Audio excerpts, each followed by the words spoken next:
Voici une carte des États-Unis. Il y a 51 États, y compris l'Alaska et Hawaï dans le Pacifique. Et le plus peuplé de ces États, c'est la Californie. 35 millions d'habitants. Entre 1980 et 2000, la population de cet État s'est accrue de près de 10 millions de personnes. La Californie est l'État américain le plus ouvert à l'immigration.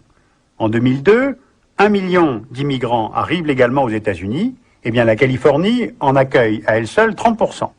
Elle accueille la moitié des Mexicains, la moitié des Vietnamiens, des Philippins.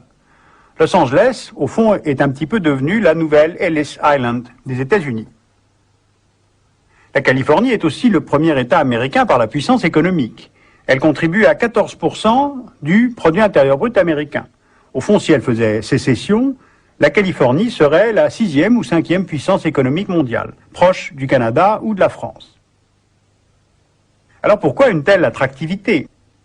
Eh bien, on trouve les secteurs industriels, agricoles et les services. La Californie est une grande destination touristique. On y trouve le désert de la Death Valley, le parc naturel du Yosemite, l'industrie du cinéma, Hollywood et Beverly Hills, les médias, l'informatique de pointe dans la Silicon Valley, c'est là que sont nés Apple, Hewlett-Packard, les industries de biotechnologie.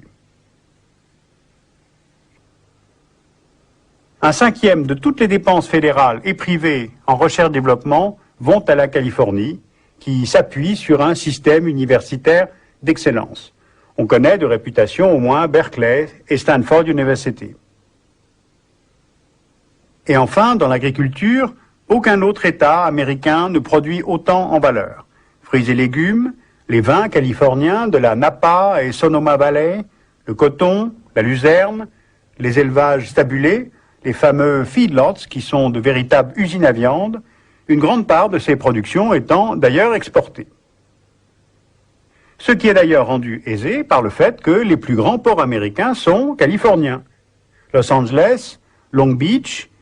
Il faut bien comprendre cette situation de la Californie en position d'interface entre les États-Unis et les mondes latino-américains et Asie-Pacifique. C'est d'ailleurs là l'une des explications de sa position tout à fait éminente aux États-Unis.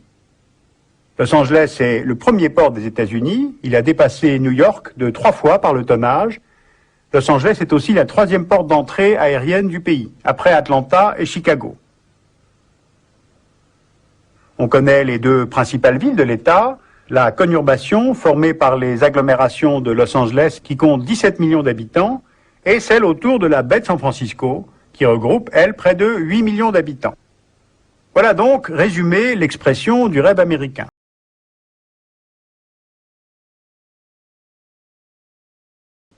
Si maintenant on regarde l'envers de ce décor, pour faire fonctionner ville, industrie, agriculture, il a fallu aller chercher de l'eau très tôt et très loin. Les fleuves venant de la Sierra Nevada, on voit ici Sacramento et la San Joaquin, ont été captés pour irriguer les terres du Central Valley Project, pendant que les villes de la côte, Los Angeles, San Diego, San Francisco, rachetaient peu à peu les droits d'eau détenus par les fermiers et les éleveurs. Le lac Owens a été littéralement asséché au profit des habitants de Los Angeles. La superbe vallée de la Hetchy River a été noyée en 1923 par un barrage permettant d'alimenter San Francisco. Maintenant, voici le fleuve Colorado. Il trace la frontière entre Californie et Arizona, et la clé de la maîtrise du fleuve, c'est le barrage Hoover, construit en 1930, qui a permis d'amener l'eau aux Imperial et Coachella Valleys pour les exploitants des déserts du sud californien. Un canal de plus de 250 km de long, construit dans les années 40, amène l'eau du Colorado jusqu'à Los Angeles. Mais cela n'a pas été suffisant. Dans les années 60, l'État californien a construit le California Aqueduct, qui permet le transfert des eaux du nord de la Californie jusqu'au sud. C'est un véritable fleuve artificiel qui passe par pompage au-dessus des montagnes pour arriver au nord de Los Angeles, soit 700 km de long. Au fond, c'est un petit peu comme si on transférait une partie de la Seine depuis Paris jusqu'au Languedoc en passant par-dessus le Massif central.